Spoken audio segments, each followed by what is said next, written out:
और कुछ खबरें खेल के मैदान से। कराची मैराथन 2025 के फंच मेडल्स की रौनमाई कर दी गई। सुनहरी मेडल्स पर मैराथन रोड के इतराफ का नक्शा मौजूद है और मैराथन रोड के इतराफ पर मौजूद अहम मकामात भी नुमाया हैं।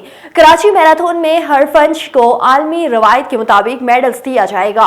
कराची मैराथन 5 जनवरी को सीवीयू पर निशाने पाकिस्तान से शुरू होगा। इवेंट में फुल मैराथन, हाफ मैराथन और 10 किलोमीटर रैली और 5 किलोमीटर फन रेस शामिल हैं।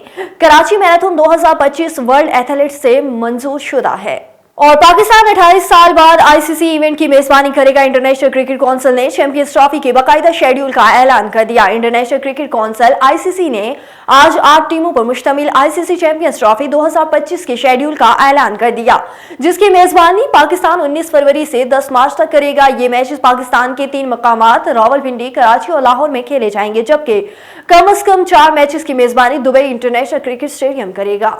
और कौमी क्रिकेट टीम की मैनेजमेंट और सिलेक्शन कमेटी ने जनूबी अफ्रीका के खिलाफ बॉक्सिंग डे टेस्ट के लिए 7 बैटर के साथ मैदान में उतरने का फैसला कर लिया। रिपोर्ट्स के मुताबिक जुमेरात से सुपर स्पोर्ट्स पार्क सेंचुरियन में जनूबी अफ्रीका के खिलाफ शुरू होने वाले सीरीज के पहले टेस्ट के लिए इन फॉर्म साइम अयूब और कप्तान शान मसूद से ओपनिंग करवाने का फैसला किया गया। साबिक टेस्ट कप्तान बाबर आजम को 1 डाउन पोजीशन पर खेला जाएगा, जबकि जनूबी अफ्रीका के खिलाफ मसलसल 3 वनडे मैचेस में 0 पर पवेलियन लौटने वाले अब्दुल्ला शफी को ड्रॉप किया जाएगा।